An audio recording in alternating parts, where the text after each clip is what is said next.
History پر غور کرو، geography پر غور کرو، زمین کے ایک ایک ذرے پر غور کرو، اس کائنات کے ایک ایک وجود پر غور کرو، اس رب کی ایک ایک مخلوق پر غور کرو.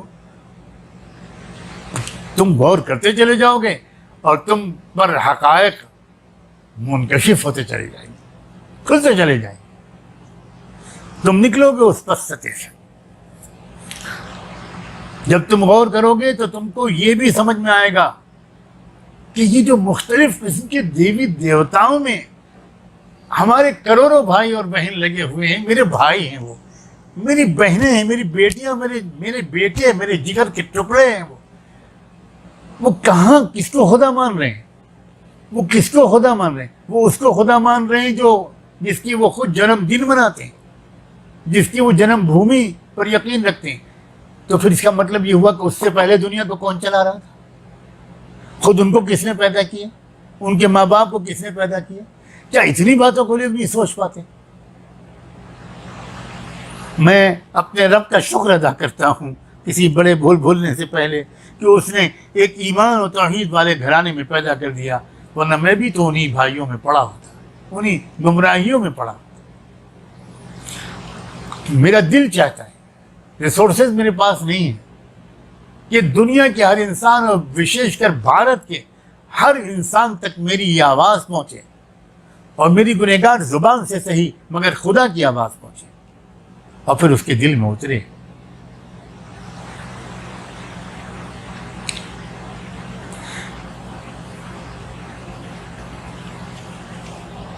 اسلامی تاریخ میں ایک بہت بڑے اسکالر اور عالم گزرے ہیں، امام ابو حنیفہ. one of the greatest Islamic scholars in the entire Indian Islamic history, not Indian, Islamic history.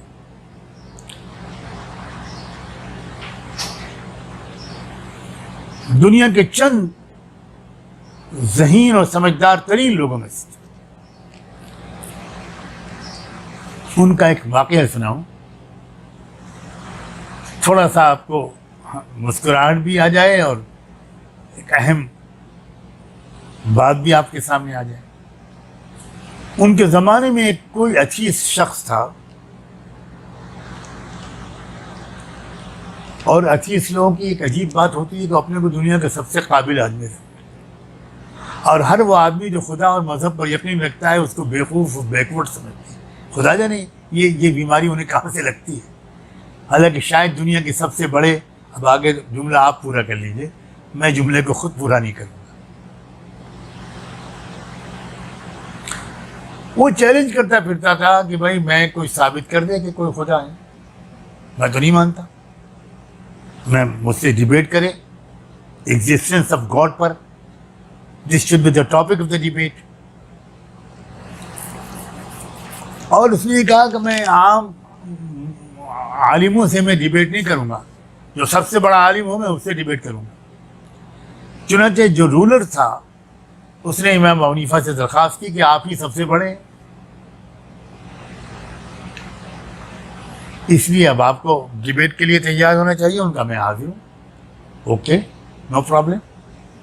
وقت طے ہو گیا اور اس نے بادشاہ نے کہا کہ میں خود بیٹھوں گا. خلیفہ نے اور تمام وزراء ہو سب بیٹھ گئے، انٹلیکچوئلس، علماء، دانشور اور رولرز اور پالیسی میکرز، اور جو دربار تھا گویا ایک طرح سے کریم سوسائٹی میں جمع ہو گیا اور وقت طے ہو گیا. وہ جو عجیب شخص تھا وہ تو ٹائم پر آ گیا، اور لیکن امام ابو حنیفہ لیٹ ہو گئے. دیر ہوتی چلی جا رہی تھی. وہ غصہ آ رہا تھا. اس نے کہا کیا کیا آپ لوگوں نے؟ میری انسلٹ کی. ایک ایسے عالم کو آپ نے انوائٹ کر لیا مجھ سے ڈیبیٹ کے لیے جس کو وقت کی پابندی تک کی تمیز نہیں. جب بالکل بیزار ہو گیا وہ، اور ایک شاید وہ پروٹیسٹ کرتے کرتے اٹھنے لگا، اتنے میں امام ابو حنیفہ انٹر ہوئے. بادشاہ بھی ناراض تھا، سارے لوگ پریشان تھے کہ اس سے پہلے تو اس شخص کو ایک ایک سیکنڈ کے اعتبار سے وقت کا پابند پایا گیا، آج ہوا کیا ہے؟ اور ایسے نازک موقع پر اس شخص نے یہ حرکت کی، یہ تو بدنام ہو جائے گی پوری امت اور دین.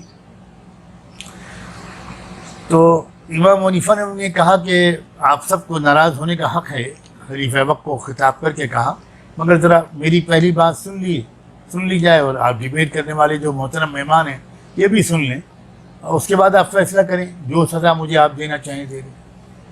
ہاں کہو کیا بات ہے، کیوں تم دیر سے آئے؟ انہوں نے کہا کہ دیکھیے اصل میں جہاں رہتا ہوں وہاں سے یہاں تک پہنچنے میں راستے میں ایک دریا ہے، اس کے لیے کشتی کی ضرورت پڑتی ہے، اس کے بغیر تو میں آ ہی نہیں سکتا شہر کے اس علاقے میں۔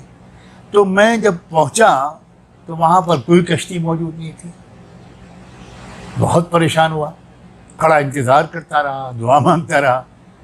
اتنے میں نے دیکھا کہ ایک پیڑ تھا وہ کٹ گیا، ایک دم گرا، اور گر کے اس کے اندر سے لکڑیاں کٹنی شروع ہو گئی، پیڑ کٹنا شروع ہو گئے۔ اب میں تماشا دیکھ رہا ہوں کہ مجھے کوئی دکھائی بھی نہیں پڑ رہا، لیکن پیڑ گرتا ہوا بھی دکھ رہا ہوں، پیڑ کو کٹتا ہوا بھی دکھ رہا ہوں، اور پھر آگے دیکھتا ہوں کہ وہ کٹی ہوئی لکڑیوں کو جوڑ کر کشتی بننے لگی، اور پھر کشتی بن گئی، اور بغیر کسی چلانے والے کے وہ میرے سامنے آ گئی۔ بس میں اس میں بیٹھ گیا اور میں دریا پار کر کے آپ تک پہنچ گیا۔ اس وجہ سے مجھے دیر ہو گئی، میں کیا کروں؟ بس یہ سننا تھا کہ وہ ڈیبیٹ کرنے والا کہنے لگا کہ بھائی مجھے بہت شکایت ہے کہ آپ نے کسی بیوقوف اور پاگل آدمی کو بلا لیا مجھ سے بحث کرنے کے لیے۔ تو امام حنیفہ نے کہا کہ ذرا میری پاگل پن کی وجہ تو بتا دیجیے، پوچھیے خلیفہ ان سے۔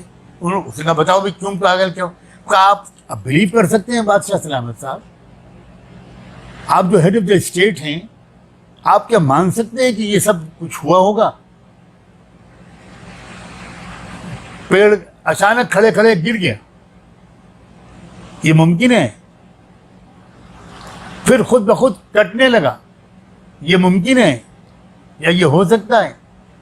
پھر وہ لکڑیاں جڑ کر کشتی بن گئی، اور پھر وہ کشتی ان کے سامنے آ گئی، اور پھر یہ جناب ان کے بقول یہ کشتی پہ بیٹھ کے یہاں تک تشریف لے آئے۔ یہ کیا بکواس کر رہے ہیں؟ Is it possible? تو امام صاحب نے کہا کہ بادشاہ نے کہا بھائی جواب دو۔ تو ان کو میں جواب کیا دوں حضرت؟ مجلس برخاست کیجیے، مناظرہ ڈیبیٹ مکمل ہو گئی۔ ان کا مکمل ہو گئی، یہ کیسے کہہ رہے ہو؟ انہوں نے کہا کہ جب ان سے پوچھیے میرے مہمان محترم صاحب، یہ ممکن نہیں ہے کہ پیڑ خود بخود گر جائے، کٹنے لگے، بغیر کسی کاٹنے والے کے، بغیر کسی گرانے والے کے، بغیر کسی کشتی بنانے والے کے کشتی بھی بن جائے، بغیر کشتی چلانے والے کے وہ کشتی مجھ تک بھی پہنچ جائے اور مجھے ساحل تک پہنچا بھی دے۔ یہ سب تو ناممکن ہے، مگر اتنی بڑی کائنات پیدا ہو گئی بغیر کسی بنانے والے کے، سورج بن گیا بغیر کسی بنانے والے کے، چاند بن گیا بغیر کسی بنانے والے کے، ستارے بن گئے، آسمان بن گیا، زمین بن گئی، پہاڑ بن گئے، سمندر بن گئے، جنگلات بن گئے، کھیتوں نے غلہ اگانا شروع کر دیا، باغ پھل دے رہے ہیں، سبزیاں اگ رہی ہیں، جڑی بوٹیاں نکل رہی ہیں، پھول نکل رہے ہیں، جانور، پرندے، حیوان، انسان، اور خدا جانے کیا کیا، سمندروں کی مچھلیاں، یہ سب کچھ خود بخود ہو گیا اور ہو رہا ہے۔ یہ بات سمجھ میں آتی ہے، یہ ممکن ہے؟ اگر وہ ناممکن ہے تو پھر یہ بھی ناممکن ہے، اور یہی تو میں ثابت کرنا چاہتا ہوں کہ یہ ناممکن ہے۔ اس سب کے بنانے والا کوئی ایک ہے، 50 بنانے والے بھی نہیں ہیں بادشاہ سلامت۔ اگر 50 ہوتے تو ان میں آپس میں کلیش ہوتا۔ اتنا کوآرڈینیٹڈ ویل پروگرام سسٹم بن ہی نہیں سکتا جس میں اتنی یونیفارمٹی ہو، اتنا کوآرڈینیشن ہو۔ کبھی ٹکر ہوئی ستاروں کی؟ یہ کس نے سب کے آربٹ بنا دیے ہیں کہ سارے پلانٹس اپنے اپنے آربٹس میں گھوم رہے ہیں؟ کل فی فلک یسبحون۔ یہ کس نے ایک ہی مٹی میں آم بویا گیا، اسی میں امرود بویا گیا، اسی میں کیلا لگایا گیا، اور سب کے ذائقے الگ، سب کی شیپ اور ڈیزائن الگ، سب کے ٹیسٹ الگ، سب کے نکلنے کے موسم الگ، یہ کیا ہے؟ یہ ایک زبردست حکیم و علیم، حکمت والے، علم والے، زبردست ہر چیز کو جاننے والے اس نے پیدا کیا ہے، اسی سے تو پیدا ہوا ہے۔ جیسے ہی تم اس خدا کے معرفت تک پہنچنا کا سفر شروع کرو گے، تمہارے دل کی گہرائیوں سے نکلے گا الحمدللہ۔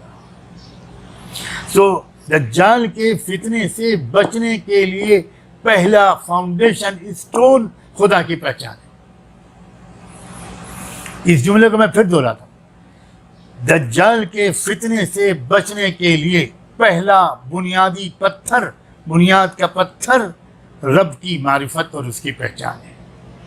ہم لوگوں کو اردو کی جو کتاب بچپن میں پڑھائی گئی، لکھنے والے کو اللہ جزائے خیر دے، اس کا پہلا سبق تھا الف سے اللہ کو پہچان اور بے سے بڑوں کا کہنا مان۔ آج ہمارے بچے انگلش میڈیم اسکولوں میں اور عام اسکولوں میں کیا یہ پڑھ رہے ہیں؟ یہ تو وہ کیا پڑھتے ہیں؟ وہ تو اردو زبان ہی نہیں پڑھتے۔ میرے آپ سننے والوں میں ہزاروں لوگ ہوں گے انفارچونیٹلی جو اردو نہیں پڑھ سکتے، اور کیا میں آپ سے یہ کہنے کا حق رکھتا ہوں، اور کیا آپ میری بات پر دھیان دیں گے کہ ہمارے وہ عزیز نوجوان بچے اور بچیاں جو اردو نہیں پڑھ سکے، اس لاک ڈاؤن سے فائدہ اٹھا کر آپ اردو پڑھو؟ بہت آسان ہے۔ اس لیے کہ اگر آپ اردو نہیں پڑھو گے تو آپ صحیح علمی معلومات آپ کو نہیں مل پائیں گی۔ عربی کے بعد اس وقت دنیا کی سب سے زیادہ رچ لینگویج وہ اردو بن گئی ہے۔ پہلے پرشین تھی، بہت پہلے کسی زمانے میں سنسکرت تھی، نو ڈاؤٹ اباؤٹ اٹ، لیکن وہ علم جو سنسکرت میں آیا تھا وہ ڈسٹارٹ ہو گیا، اس کا ایک اچھا خاصا حصہ، اس کا ٹیکسٹ بھی بدل گیا، اور کہیں کوئی ٹیکسٹ اگر بچا ہے تو اس کا انٹرپریٹیشن بدل گیا۔